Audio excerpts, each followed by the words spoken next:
NEET UG के results को लेकर लगातार आरोप लग रहे हैं। इसको लेकर आज छात्र संगठन भी सड़कों पर उतरे और हम यहाँ पर पहुँचे हैं कोचिंग सेंटर में। यहाँ पर स्टूडेंट से बातचीत करेंगे क्योंकि जो कमेटी बनाई गई है नीट यूजी के जो रिजल्ट्स की जांच के लिए एनटीए ने एक कमेटी बनाई है। उस कमेटी के जो अध्यक्ष हैं, उस कमेटी के जो हेड कर रहे हैं, वो खुद एनटीए के चेयरमैन हैं।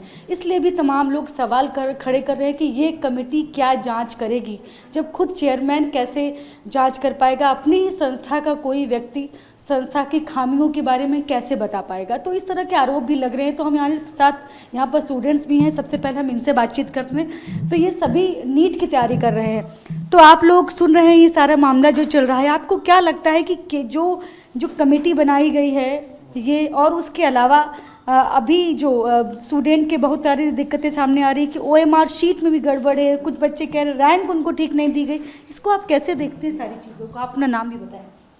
जी, मेरा नाम है शानी है। जी, गड़बड़ी तो ज़रूर हुई है क्योंकि ऐसा मुमकिन ही नहीं है कि इतने सारे बच्चों के पूरे नंबर आए, और ऐसा ये भी मुमकिन नहीं है कि काफ़ी बच्चों के जिनके नंबर ज़्यादा आने चाहिए थे उनके कम आ रहे, और जिनके कम आ रहे थे उनके ज़्यादा आए हैं।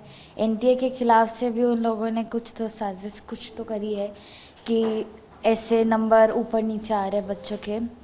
साथ ही जो बच्चे इस साल तैयारी कर रहे हैं अगले साल पेपर देने के लिए, उनके लिए भी बहुत घबराने वाली बात है, क्योंकि वो भी घबरा जाते हैं जब ऐसी स्थिति आती है कि अगले साल क्या होगा। अगर ये इस साल ये स्थिति है तो अगले साल भी, और तैयारी भी ज़्यादा कड़ी करनी पड़ेगी क्योंकि पेपर तो वैसे ही आना है जैसा इस साल आया था, पर हाँ बच्चे भी बढ़ रहे हैं और जिस हिसाब से पूरे नंबर आ रहे हैं उस हिसाब से अगले साल भी ऐसा ही स्थिति और ऐसी स्थिति। और आपको क्या लगता है ये हल कैसे होगा? छात्र, क्या आपकी मांग क्या है? छात्रों क्या करना क्या चाहिए एनटीए को दोबारा से परीक्षा करानी चाहिए।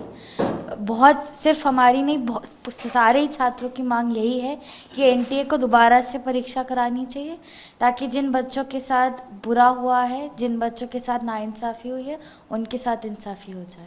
अच्छा, ठीक है। कह रहे हैं कि दोबारा एग्ज़ाम हो ताकि सारे बच्चों के साथ इंसाफ हो सके, है ना? और भी आपका नाम क्या है? अनुभव गुप्ता। तो अभी आपको क्या लगता है कि एनटीए को करना क्या चाहिए, क्या सही रहेगा, क्या मांग क्या है? दोबारा ही परीक्षा करवानी चाहिए, वही दोबारा एग्ज़ाम होना चाहिए। आप क्या सोचते हैं? दोबारा परीक्षा होनी चाहिए। अच्छा, दोबारा परीक्षा होनी चाहिए, आपको भी लगता है? जी। तो यहाँ पर जो स्टूडेंट हैं ये सभी यही कह रहे हैं कि परीक्षा दोबारा होनी चाहिए। हम यहाँ पर और भी लोगों से बात करते हैं कि अभी जो कमेटी बनाई गई है जांच के लिए, तो एनटीए के जो चेयरमैन हैं वो कमेटी को हेड कर रहे हैं। आपको लगता है कि ये कमेटी सही से जांच कर पाएगी? मुझे ऐसा नहीं लगता है, क्योंकि सिंस वो खुद ही उस एजेंसी के चेयरमैन है तो वो ढंग से शायद पता डिसीजन ना ले पाए और वो बच्चों के साथ इंसाफ ना कर पाए सही से। And there are many children who have been preparing for the last 4-5 years just for one examination, और फिर उनका रिज़ल्ट आया पर उनके मुताबिक उनको रैंक नहीं मिली, वो कट ऑफ क्लियर नहीं कर पाए, फिर उनको अपनी मर्ज़ी का कॉलेज नहीं मिले, तो कितनी बेइंसाफ़ी है। और जो अगले साल देंगे उनके मन में कहीं ना कहीं तो एक फैक्टर बैठा ही है कि क्या होगा। So I feel that it is not valid and some person should, some else should be put up on his place. तो देखिए, ये जो स्टूडेंट्स के हम बातचीत कर रहे हैं यहाँ पर, हम ज़्यादातर लोग जो हैं वो यही मांग कर रहे हैं कि दोबारा एग्ज़ाम हो, यही एक हल है। आप क्या कहते हैं? मैं भी यही कहना चाहूँगा कि एग्ज़ाम दोबारा होना चाहिए, क्योंकि काफ़ी डिज़र्विंग कैंडिडेट्स थे जिनको कट ऑफ क्लियर नहीं कर पाए और उनको कॉलेज नहीं मिल पा रहा है, तो होना चाहिए दोबारा एग्ज़ाम होना चाहिए, इनका भी कहना है। तो उसके बाद हम बात करेंगे टीचर से कि टीचर क्या कह रहे हैं, और क्योंकि टीचर का एक इम्पॉर्टेंट रोल होता है और वो भी आपके यहाँ से भी बहुत सारे स्टूडेंट ऐसे होंगे, उनकी कितनी रैंक आई है यहाँ पर? मैम, यहाँ पर कई सारे बच्चे हैं जो हमारा जो हाईएस्ट रैंक है वो 661 मार्क्स उसने स्कोर करे और 20,000 के अराउंड उसका रैंक बन रहा है, जो कि मार्क्स के हिसाब से बहुत कम है। मतलब इस बार इतना ज़्यादा गड़बड़ी हुई है जो मुझे लगता है, जो सभी को लग रहा है इनफैक्ट, कि इतने ज़्यादा मार्क्स लाने के बाद भी अच्छी रैंक नहीं मिल पा रही है। इनफैक्ट 720-67 बच्चों के मार्क्स हैं, उसमें ही एम्स नहीं मिल पा रहे, तो फिर तो मतलब कहीं ना कहीं तो गड़बड़ी है। हम भी प्रिपेयर कराते हैं बच्चों को तो खुद भी फील होता है कि गलत हो रहा है, ऐसा नहीं होना चाहिए बच्चों के साथ। तो आपको क्या लगता है ये सारी समस्या का हल क्या है, कैसे ये सबके साथ न्याय कैसे हो सकता है? मैम देखिए, इसका अभी फ़िलहाल वाला हल तो यही है कि ये जो एग्ज़ाम है इसको वापस से कराना चाहिए, रिपीट कराना चाहिए, जिससे कि जो डिज़र्विंग कैंडिडेट रह गए पीछे जो भी स्कैम हुए उसके चक्कर में, उनको फिर से मौका मिलना चाहिए, एक फेयर कंपटीशन उनको मिलना चाहिए, है ना। बाकी आगे के लिए तो नेक्स्ट ईयर जब होगा तो एक मतलब और अच्छे तरीके से एनटीए को ध्यान दे करके करना चाहिए अगर ऐसा कुछ हो रहा है तो एग्ज़ाम के लिए।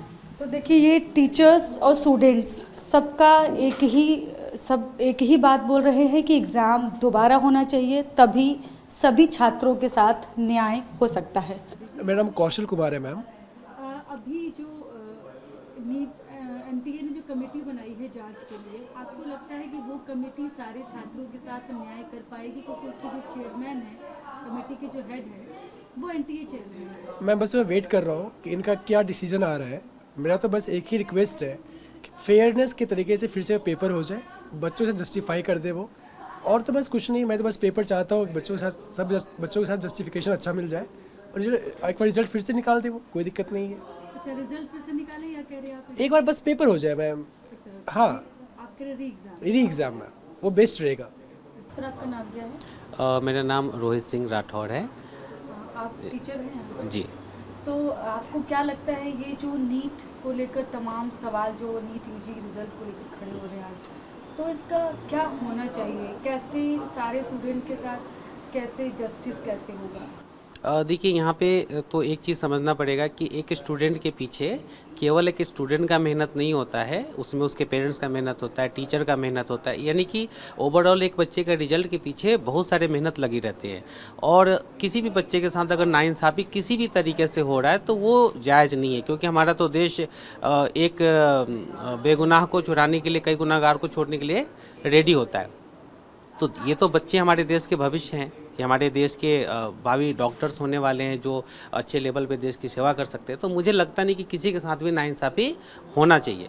तो इसीलिए इसको ध्यान में रखते हुए एनटीए को जो भी कदम उठाए, कम से कम देश के हित में उठाए कि देश के लिए क्या सही है क्या गलत है।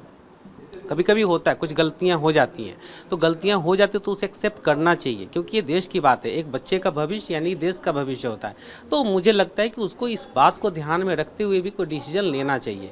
और जहाँ तक मुझे ऐसा लग रहा है, मेरे हिसाब से, मेरा अपना निजी मत है कि एग्ज़ाम तो एक बार फिर से करना चाहिए, री एग्ज़ाम ज़रूरी है उसमें, अदरवाइज बहुत सारे बच्चों का फ्यूचर दाव पे नहीं। तो अभी आप देख सकते हैं कि लगभग 67 स्टूडेंट्स जो नंबर 1 पोजीशन पे हैं, एम्स में उतनी सीट नहीं है, बच्चे तो नंबर 1 पे आ गए। अब इससे ज़्यादा क्या कर सकते हैं? अगर वहाँ पे उनकी कोई प्रॉब्लम रही है, एनटीए की तरफ से रही है, तो इसकी जांच प्रॉपर वे में करना चाहिए, क्योंकि पीछे के भी ट्रैक के हिसाब से चीज़ें थोड़ा सा लोग डाउट कर रहे हैं। मैं ये नहीं कह रहा हूँ कि एनटीए गलत करे, लेकिन अगर किसी का डाउट है तो एनटीए का फर्ज बनता है उस डाउट को क्लियर करना। अगर वो गलत नहीं है तो सीधी सी बात है सही रहेगा, तो उसको इस पे एक्शन लेना चाहिए मुझे लगता है। और अगर लोगों का डिमांड है तो री एग्ज़ाम करना चाहिए, और एनटीए सक्षम भी है उसको री एग्ज़ाम करने के लिए, ताकि सब लोग को तसल्ली भी हो जाए। तो मेरे हिसाब से ये ज़्यादा अच्छा पॉइंट है।